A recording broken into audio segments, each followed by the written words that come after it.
12월 3주차에 최대 6,000명대였지만 최근 1주 그 절반인 3,000명대로 감소하였고 신규 위중증 환자와 사망자 수 모두 감소 추세로 볼 수 있습니다.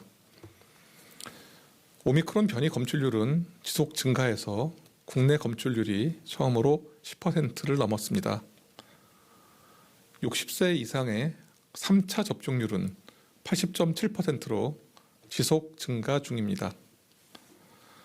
이상의 상황을 검토해서 1월 첫 주 일상회복지원위원회 방역의료분과에서는 다음과 같은 의견을 제시하였기에 이를 말씀드리겠습니다. 위험지표가 개선되고 있으나 델타 변이와 오미크론 변이 전환에 따라서 대응의 어려움이 지금 상존하고 있습니다. 오미크론 변이의 점유율이 빠르게 증가하는 양상으로 방역 및 의료 대응 전략에 신속한 변화가 필요합니다. 의원급 의료기관으로의 분산치료와 재택치료 중심의 일반 치료 체계로 전환이 검토가 필요하며 오미크론 변이 대응을 위한 역량 확보에 주력할 필요가 있습니다. 다음은 주간 발생 동향입니다. 1월 2일부터 8일까지 1주간 일평균 재원 중인 위중증 환자 수는 932명으로 전주 대비해서 15% 감소하였으며 사망자 수는 361명으로 전주 대비해서 20%가 감소하였습니다.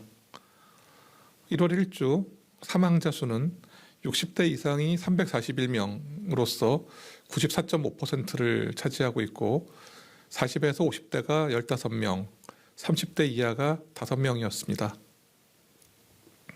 최근 5주간의 사망자 2,177명 중 57%는 백신 미접종 또는 1차 접종자이시며 2차 접종자는 36.9%, 3차 접종자는 5.5%였습니다. 1월 1주 코로나19 국내 발생 신규 환자는 일평균 3,507명으로 전주 대비해서 24.5% 감소하였습니다.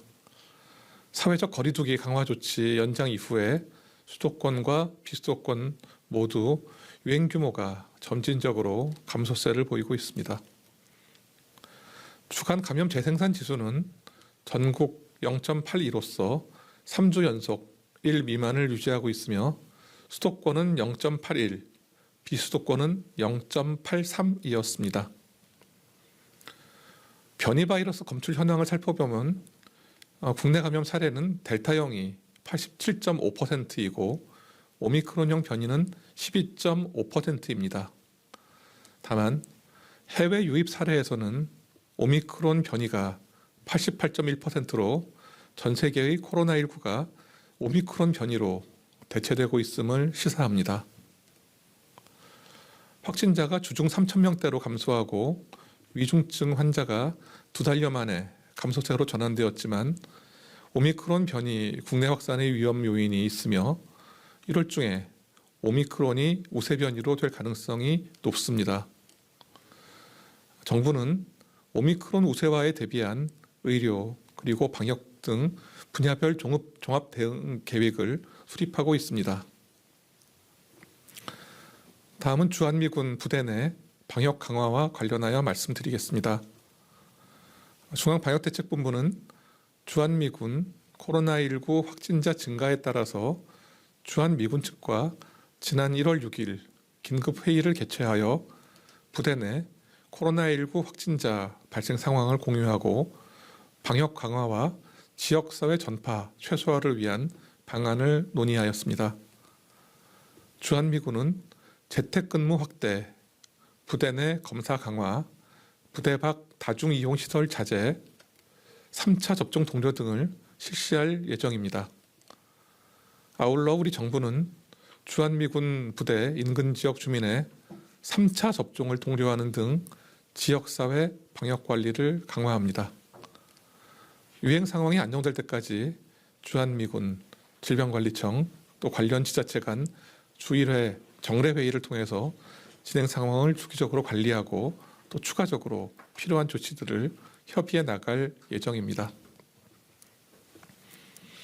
다음으로 오미크론 변이 대비해서 진단검사 전략 수립에 관련된 말씀을 드리겠습니다. 오미크론 변이는 델타 변이를 포함한 그간의 변이와는 전염력과 위중도에서 아주 큰 차이를 보이고 있습니다. 전파력은 크게 증가하였고 위중도는 감소하였습니다. 그런데 대규모의 환자가 발생하게 되면 낮은 위중도에도 환자의 증가에 비례하여 다수의 위중증자가 발생할 수밖에 없기 때문에 대응 전략의 수정이 필요합니다. 이러한 대응 전략의 변경은 우리나라 고유의 문제는 아니며 전 세계 거의 모든 나라에서 추진되고 있는 그런 상황입니다. 이전보다 다수의 환자 발생이 예견되고 있는 현 상황에서 무엇보다 강조되어야 하는 것은 중증 진행의 위험이 높은 분들을 조기에 발견해서 예방하고 치료함으로써 소중한 인명을 보호하는 것입니다. 아울러 감염 확산으로 인한 사회적 마비가 발생하지 않도록 대응 수준을 적정히 조정할 필요가 있습니다. 검사 체계의 경우 감염 시 중증으로 이환될 우려가 있는 고령자, 기저질환자 분들과 감염 우려가 높은 밀접 접촉자, 그리고 요양시설 근무자 등과 같이 집단 감염의 영향이 큰 분들을 중심으로 PCR 검사를 우선순위로 할 것을 검토하고 있습니다. 또 이외의 분들은 PCR 검사에서 배제되는 것이 아니라 현재 중인 계획에 따라서 차순위로 검사를 받으실 수 있도록 하고 있습니다. 또 이에 속하지 않는 그런 경우에는 의료기관의 진료와 신속 항원 검사를 검토하고 있습니다. 우리나라의 실험실 검사 능력은 여전히 세계 최고의 수준입니다. 그렇지만 오미크론 변이의 높은 감염력을 고려할 때 지금이 시스템의 변화가 필요한 시점입니다. 자세한 사항은 전문가 검토 등을 거쳐 결정되는 대로 다시 말씀드리겠습니다. 다음은 접종 증명 유효기간 시행 관련된 말씀드리겠습니다. 지난 1월 3일부터 시행된 접종 증명 유효기간이 계도기간이 종료되었습니다.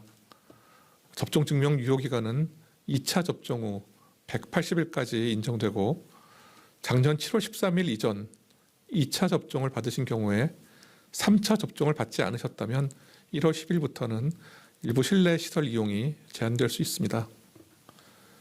정부는 유효기간 만료일이 가까워진 대상자에게 국민비서 알림으로써 잔여 유효기간 및 3차 접종 방법을 개별 안내해서 드리고 있습니다. 아직 3차 접종을 받지 않으신 분들께서는 유효기간이 만료되기 전에 3차 접종에 적극적으로 참여해 주시기를 거듭 당부드립니다. 지금 오미크론 변이가 빠르게 확산되고 있습니다.